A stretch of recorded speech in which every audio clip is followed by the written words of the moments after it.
So Patryk, tell us how did you first approach the three people in your story who are struggling with their loss? How did you approach them with the idea for Shoulder the Lion?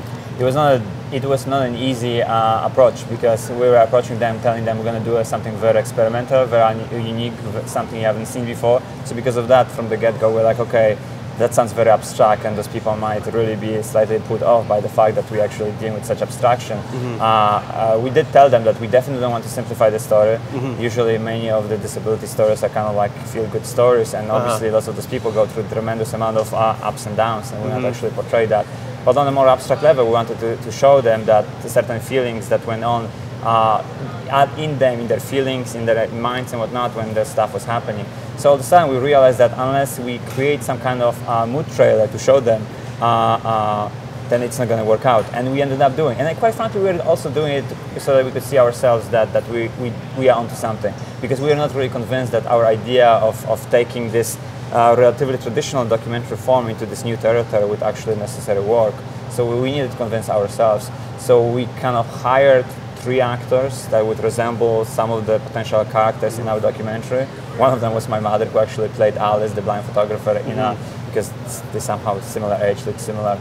And then we made them with trailer, and we realized we're onto something, that it actually works. There's a way to tell stories in a unique and original and orthodox way. And they saw the trailers, or at least were described to in terms of blind photographer, and they loved the idea. They love to want to be part of the experiment, because obviously the artists, they want a lot of experimentation, and that's how it started.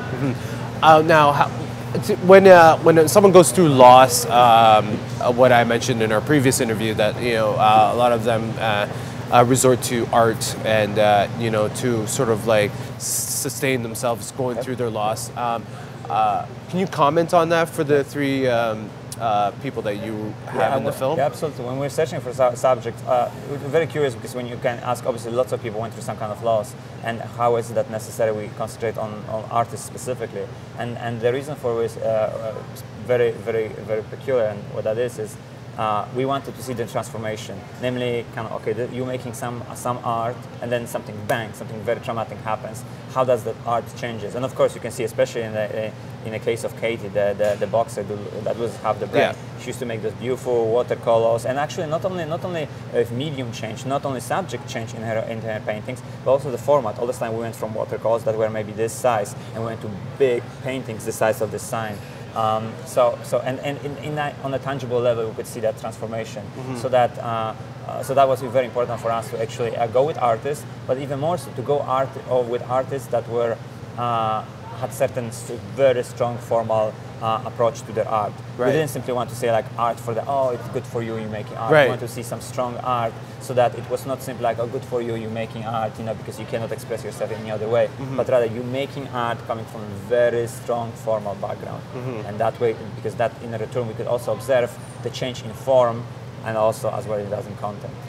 You made this film a very visual film, and a very little abstract, non-traditional documentary. Can you tell us about that approach to this type of documentary, why it was necessary? I think it became necessary because when you're dealing with the subject matter that we had, which you have 3 artists, each of them have lost a sense.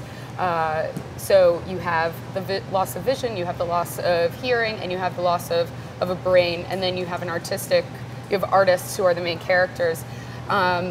This is all very internal processes. When we see films like this traditionally, kind of these adversity-based films, often we're seeing it with maybe sports, we see it with like skiers and, mountain climbers and,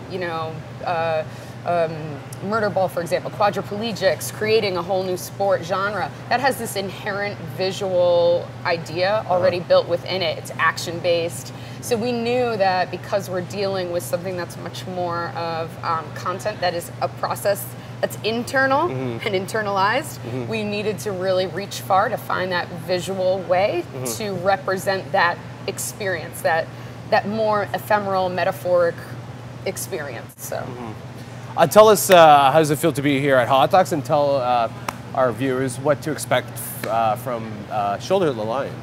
So Hot Docs is an absolutely electrifying, amazing environment. It's also incredibly kind. I think the most beautiful thing being a documentary filmmaker is that no documentary filmmaker has some charmed, easy road. We all are put on almost a mission of a kind, and we sweat very hard for years to complete this mission. And you just really pour your love and your soul into it. So when you kind of meet each other, you feel like you're meeting your tribe that's been spread out around the world. So this is just a beautiful environment that, you know, from the programmers to the artistic directors, every single area that you turn to, you have that tribe and that family that is loving and caring for you and what you've done, and they are fully supportive. So it's just a beautiful, beautiful atmosphere to be in. That's what to expect from Shoulder the Lion. Is we're here. It's an international premiere. I think it's just a really unique, beautiful film. The few audiences that have experienced the film up until now, we have been overwhelmed by how much it has resonated and how we did not expect the number of people to go as far as they are going with the film. And I hear amazing things about audiences in Toronto. This is a incredibly artistic city that has just a ton of really impressive culture, and I'm just hoping that all of these people will find our film and come and eat up this experience with us and share, and that we get to keep dialoguing and growing together. So it should be great.